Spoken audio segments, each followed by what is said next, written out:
রমজানের পর থেকেই কুষ্টিয়ার চালের বাজার রয়েছে স্বাভাবিক। প্রতি বছর এ সময় চালের দাম বৃদ্ধি পেলেও পর্যাপ্ত মজুদ ও দেশে আমদানিকৃত চাল থাকায় এবার সেই সম্ভাবনা দেখছেন না চালকল মালিক ও ব্যবসায়ীরা।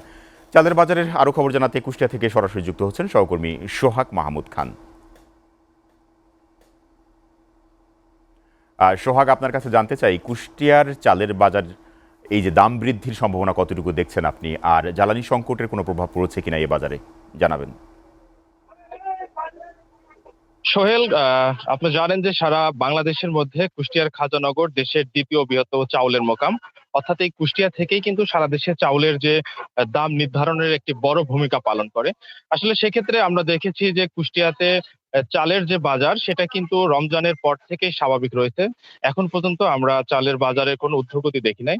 আমরা এ বিষয়ে কথা বলেছিলাম জেলার বিভিন্ন মিলারদের সাথে, অর্থাৎ মিল মালিক যারা রয়েছেন তাদের সাথে। তারা বলছেন যে মূলত পর্যাপ্ত পরিমাণে চাল মজুদ থাকা এবং আমদানিকৃত চাউলের যে বরাদ্দ রয়েছে জেলায়, যার ফলে কিন্তু এখন পর্যন্ত চালের দাম খুব একটা বাড়েনি, অর্থাৎ বাড়ার সম্ভাবনাও তারা দেখছে না, এমন কথা কিন্তু তারা জানিয়েছেন। এছাড়াও বোরো মৌসুম ইতিমধ্যেই কিন্তু বোরো ধান কৃষকরা কাটা শুরু করেছে। খুব অল্প সময়ের মধ্যেই কিন্তু বাজারে বোরো ধানের যে নতুন চাউল সেটি কিন্তু চলে আসবে। তার ফলে কিন্তু আসলে আরো কিছুটা চাউলের দাম কমার সম্ভাবনা রয়েছে। আমি এই মুহূর্তে আছি কুষ্টিয়ার পৌর বাজারে। তো পৌর বাজারে একজন ব্যবসায়ীর সাথে কথা বলতে চাই। আসলে বর্তমানে আসলে চাউলের বাজার এখন কেমন দেখছেন, আর বাজার বৃদ্ধির সম্ভাবনা দেখছেন কিনা জানাবেন। বর্তমানে চালের বাজার অত্যন্ত স্থিতিশীল অবস্থায় আছে। বেশ অনেকদিন ধরেই চালের বাজার একদম স্বাভাবিক। আমরা অনেক কম দামে চাল কিনতে পারছি এবং একই সাথে চাল কম দামে বিক্রি করতে পারছি। পাশাপাশি এগুলি সমস্ত পুরাতন ধানের চাউল।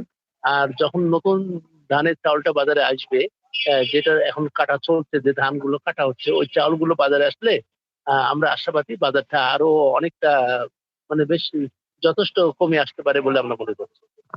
সোহেল, আপনি যেমনটি শুনছিলেন যে মূলত চাউলের বাজার কিন্তু এখন পর্যন্ত স্বাভাবিক রয়েছে।